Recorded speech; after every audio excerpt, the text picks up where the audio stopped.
moving on to this next tip or concept, depending on how you look at it. Now, there's a saying that the body has a steering wheel to it. Now, if you're into any type of martial arts that deals with wrestling or jiu-jitsu, you're going to find this to be a big help to you. Okay, now, you're going to find that when you're in, let's say a gi grab is the way I originally taught this. You're going to find throughout the body that it's the head. The head is the steering wheel of the body. Okay, you're going to discover that, and I'm going to show you even some killer tips with it. Now, there's a technique I like to teach to help drive this point home. He pulls me in, and I can do a karate chop to loosen him up. Now, some instructors call this shocking him. I like to use the word tenderize, right? You heard me use the word. You want to tenderize him so that he's a little more willing to go along with you. Now, here's an example of the head of the head is the steering wheel of the body. Put my hand here. Now, he's got no hair, but I can get the crown of the head, and I can twist. And if I do this fast enough, I can bring him right down to the floor. Okay? Now, the technique I show in 2 stages. He pulls and I do the chop to tenderize. I do this slow, so it turns into a wrestling technique. Or, thank you, or if you accelerate this. I see what you got there. So now the head is the steering wheel of the body. Okay, if you can control the head, you can turn, you can pull, you can, just be careful, you beware of your other regions of the body that he can strike. I'm just saying that he's a huge guy, and he's going to flow with me if I control the head, especially after I tenderize him. Okay, at the beginning of this, I told you about a killer tip. Now, okay, we'll go back to the same grab. This is just a technique. You can apply this many, many ways.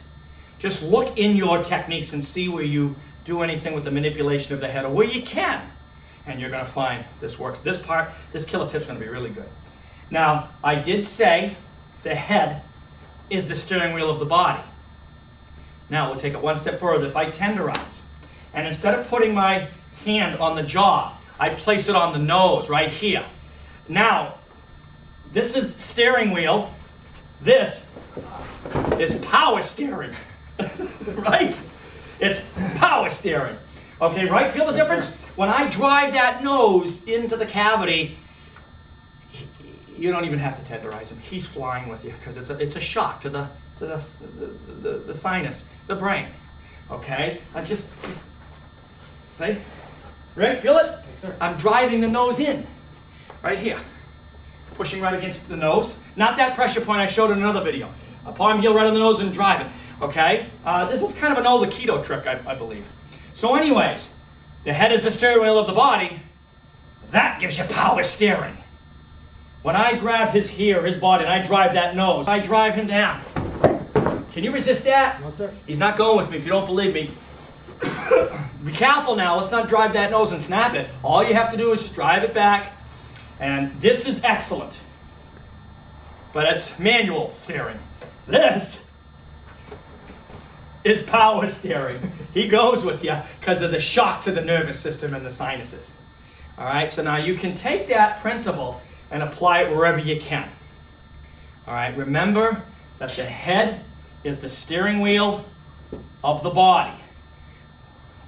What you do with it, the body must follow. And don't forget power steering. All right, and that'll conclude that concept. How you use it in your arts is up to you. I just gave a base technique where I chop, grab, and twist, which is one of my base techniques to describe this principle.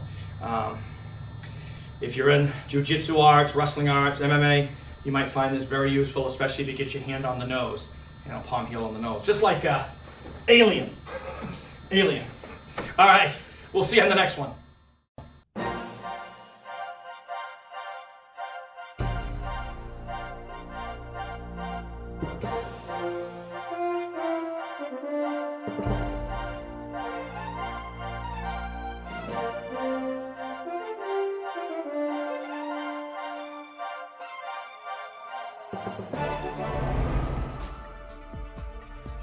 You finally figured out what I already knew.